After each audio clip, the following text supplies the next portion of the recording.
என் பிள்ளைய நான் விஜய் பார்க்க வந்து என் பிள்ளையில 2 பிள்ளைகளையும் நான் தொலைச்சிட்டேன். 2 பிள்ளைகளையும் நான் தொலைச்சிட்டேன்.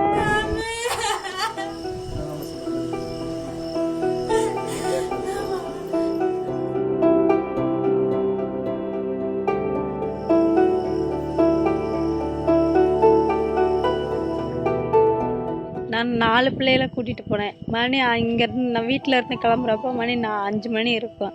அவர் வந்தது 6:30க்கு மேலே தான் வந்தார். கரெக்டாக அந்த 6 to 7 மணிக்குள்ளே நடந்தது தான் இது பூரா. அவர் வந்து பேசுறதுக்கு கூட நிற்கல. வச்சு வண்டி வந்து விட்டு தள்ளி எங்களை தள்ளி கொண்டு போய் அந்த சைடு விட்டுட்டாங்க. அங்கிட்டு இருந்தவங்களும் போகிறதுக்கு வழி இல்லை. வண்டிலாம் நின்றுது, போகிறதுக்கு வழி இல்லை. நாங்கள் அவங்க வண்டி வந்தவும் விஜய் வண்டி வரவும் அவங்க என்ன பண்ணிட்டாங்க, பின்னாடி தள்ளவும் நாங்கள் கீழே விழுந்துட்டோம். 2 பிள்ளைகளை வச்சுருந்தேன், 2 பிள்ளை கையில் வச்சுருந்தேன், தம்பியை தோள்பட்டையில் வச்சுருந்தேன். கீழே குப்புரிக்கு நாங்கள் விழுந்த தோள்பட்டையில் இருக்கிற பிள்ளைய மட்டும் தூக்கிக்கிட்டாங்க. தோள்பட்டையில் இருக்கிற பிள்ளைய தூக்கிக்கிட்டாங்க.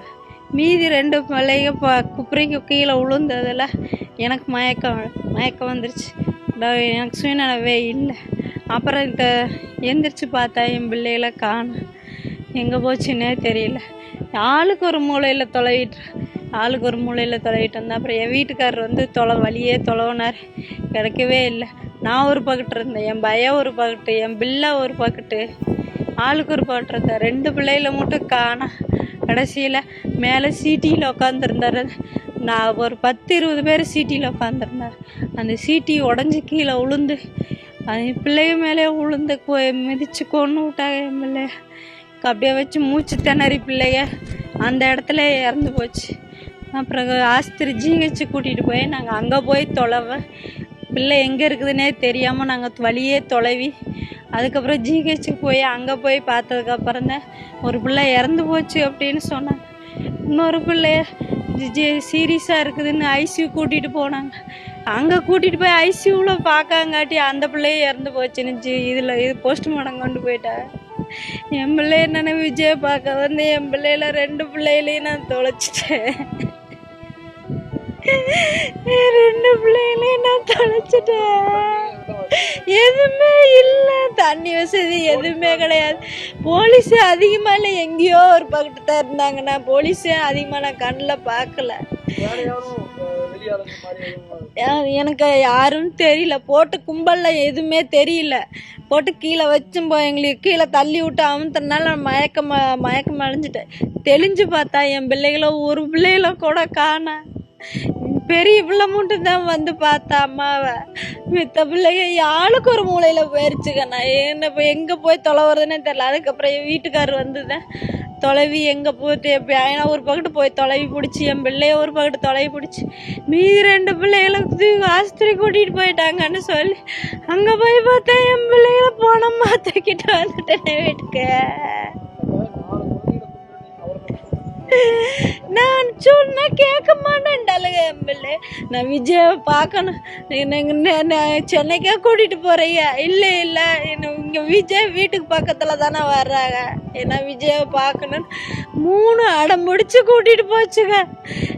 எவ்வளவோ சொன்னேன், வேணாமான்னு சொன்னேன். கேட்கவே மாட்டேன்ட்டாளுங்க. நான் விஜயை பார்க்கணும் கூட்டிகிட்டு போய் நான் 2 பிள்ளைகளை தாரவாதி கொடுத்துட்டேன். நான் 2 பிள்ளையும் தூக்கி கொடுத்துட்டேன்.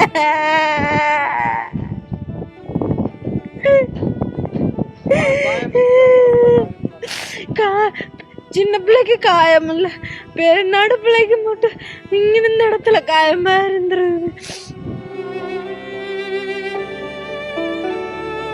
2 கேமராமேன் வந்தது எல்லாம் கரெக்டாக இருந்துச்சு. விஜய் வண்டி வர்றப்ப எல்லாரும் பிடிச்சி நெருக்குதுல. எங்கள் அம்மா எங்கிட்டு போனாங்க, நான் எங்கிட்டு போனேன்னு தெரியல. அப்புறம் எனக்கு ஒரு மாதிரி ஆயிடுச்சு. இப்போ ஒரு அண்ணன் தான் வந்து தூக்கி விட்டாங்க, இது மாதிரி ஆயிடுச்சு.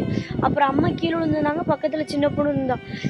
தங்கச்சி இருந்தோன்னா உள்ளே கூட்டிகிட்டு போனாங்க, நல்லா தான் இருந்துச்சு, கூட்டிகிட்டு தான் போயிருக்காங்க அப்படின்னாங்க. அதுக்கப்புறம் தான் எங்கள் அம்மா பார்க்க போனேன். எங்கள் அம்மா இப்படி மயக்கத்தில் இருந்தாங்க. அப்புறம் எங்கள் அம்மா காப்பாற்றிட்டு இப்படி தெளித்து, அம்மா நான் இங்கே தான் இருக்கேன், எதுவும் ஆகலாமா அப்படின்னு. அப்புறம் ஒரு அண்ணன் வந்தாங்க, ஒரு அண்ணனை ரவுண்டான வரையும் தேடி 2 பிள்ளைங்களும் ரவுண்டானும் தேடி எங்கள் அப்பாவுக்கு ஃபோன் பண்ணேன். எங்கள் அப்பா ஃபோன் பண்ணதே இப்படி ஜிஹெச் ஹாஸ்பிட்டல் இப்படி கொண்டு போயிருக்காங்க அப்படின்னு லைவ் வீடியோவில் வந்துச்சு. அப்புறம் தான் எங்களுக்கு தெரியும் ஜிஹெச் கொண்டு போகிறாங்க. இப்போ நான் 10th படிக்கிறேன். விஜயை பார்க்கணுன்னு தான் போச்சு. நேரில் பார்த்ததுல இல்லை, ஒரு டைம் பார்க்கலான்னு தான் போனோம். நிறைய கூட்டம்.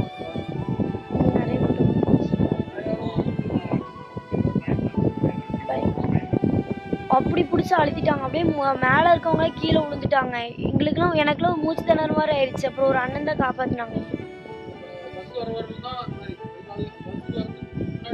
நல்லா தான் இருந்துச்சு அந்த பஸ் அங்கிட்டு வந்தோடனே இங்கிட்ட எல்லாம் இதாயிருச்சு. தம்பி அப்புறம் அப்பாவுக்கு ஃபோன் பண்ணதுக்கப்புறம் தம்பி இங்கே பக்கத்தில் தான் இருக்கான், தம்பிக்கு எதுவும் ஆகலை அப்படின்னு சொன்னதும் தெரியும் தம்பி இருக்கும்.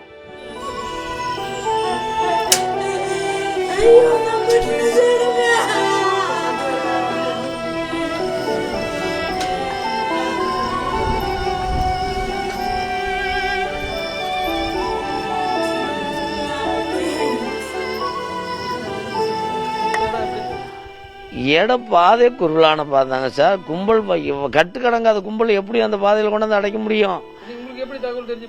இப்போ நான் வீட்டுக்காரம்மா இது மாதிரி ஆயிடுச்சுன்னு சொன்னதே நம்ம அடுத்து ஓடுறோம். பிரியா ஃபோன் பண்ணுது என் பிள்ளை, அப்பா அம்மாவுக்கு காணா பாப்பாவுக்கு காணாங்கன்னு நம்ம ஓடுறோம். 4 வீதி சுற்றுறேன், வெளிச்சாமரத்தில் 4 கிராஸ் சுற்றுறேன். வண்டி உள்ள 2 வீலர் போக முடியல. அடுத்து 2 வீலர் நிறுத்திட்டு போனால் இங்கே பாடியாக தூக்கிட்டு வர்றாங்க. நம்ம என்ன செய்ய முடியும்? நம்ம பிள்ளை எங்கே இருக்குன்னு தேட முடியும்? நான் டிரைவர் வேலை செஞ்சுக்கிட்டு இருக்கிறேன். ஆமாம். இப்போ வீட்டுக்காரம்மா டெய்லர். அங்கேயே வீடு எடுத்து அங்கேயே தங்கிடும்.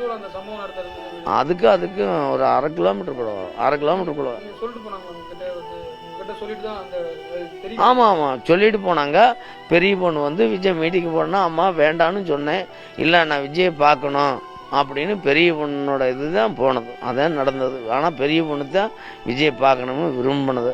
வேண்டாமா கும்பல் விஜய்க்கு எக்கத்தப்பில் வருது, காலையில் பிடிச்சி வந்துக்கிட்டு இருக்கிறாங்க. நானும் சொன்னேன் இல்லை நாங்கள் பார்த்துட்றோம் அப்படின்னாங்க.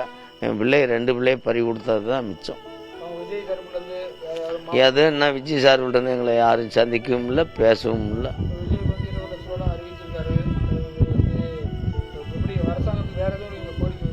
எனக்கு நான் வந்து அரசியல்வாதி கிடையாது. நல்ல முறையில் எந்த மக்களுக்கு சேதாரம் இருக்கக்கூடாது. ஒரு ஈங்குஞ்சு கூட சேதாரம் இல்லாமல் நல்ல முறையில் அரசியல் இருந்தால் யார் வந்தாலும் எனக்கு சந்தோஷம், 2 கையெடுத்து கும்பிட்றேன். ஆனால் இது மாதிரி தவறுகள் இருக்கக்கூடாது. மொத்தத்தில் களத்தை முதல்ல ஓர்ஸ் பண்ணிக்கிட்டு நம்ம இறங்கி பேசினா அது நல்லாயிருக்கும். களத்தை குப்புறக்க வச்சுக்கிட்டு நம்ம பேசையில் அப்போ இந்த இடிபாடில் சிக்கின மக்கள் மனுஷனுக்கு அவிய தாங்க முடியல. இந்த இதில் எப்படி தாங்கிறது? ஒன்றும் முடியாது, யாராக இருந்தாலும் சமாளிக்க முடியாது. அப்போ அந்த என் பிள்ளைக்கு 2மே மிதிப்பட்டுதான் சொன்ன போனால் உயிர் போயிருக்குது. இங்கேருந்து உயிர் போய்த்தான் கொண்டு போய் இருந்திருக்காங்க. அங்கே போய் பார்க்கையில் ஒன்றும் பிள்ளைக்கு அப்படி நானும் இங்கே 5 ஆஸ்பத்திரி தேடுறேன். இல்லை நாங்கள் திருப்பி ஜிஹெச்சில் போய் லைவில் போய்கிட்டு இருக்கு. இந்த பொண்ணு யாருன்னு பார்க்கல. ஒரு பொண்ணு ஃபஸ்ட்டு பொண்ணு, என் பொண்ணு. இன்னொரு பொண்ணு வந்துச்சா காணாங்கல. ஒரு பொண்ணு ஐசில் இருக்குதுன்னு சொல்லி பார்த்தா அது இப்போ தான் அவங்க பாடிக்கு இது கொண்டு போகிறாங்க. நாங்கள் எனக்கு 5 உயிர் அங்கேயே போயிடுச்சு. என் பிள்ளைகள் 2 இழந்துட்டேன். அவ்வளோ ஒரு ஃபஸ்ட்டு மார்க்கு. அதாவது எத்தனை மார்க் சொல்ல போனால் 60க்கு 59 மார்க் எடுத்திருக்கு. ஹெட் மாஸ்டர் முதலானது இன்றைக்கி வந்துட்டு போகிறாங்க. அவ்வளோ ஒரு ஆட்டத்துலேயே எல்லாத்துலேயும் இருந்த பிள்ளை.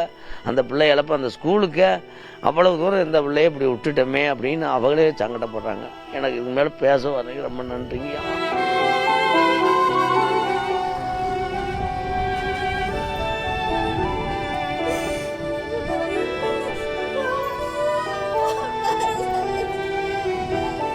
இது ஃபஸ்ட்டு பொண்ணு, இது லாஸ்ட்டு பையன். இடையில 2 பிள்ளைய நான் கொடுத்துறேன். போல அந்த 2 பிள்ளைகளும் தான் ஆர்ப்பாட்டம் கட்டுச்சுக்க. நான் விஜய பார்க்க போகணும், கூட்டிட்டு போவேன். நான் ஆர்ப்பாட்டம் கட்டினால தான் நான் கூட்டிட்டு போனேன். அங்க போய் என் பிள்ளைகள 2 பிள்ளைகளையும் பறி கொடுத்துட்டேன்.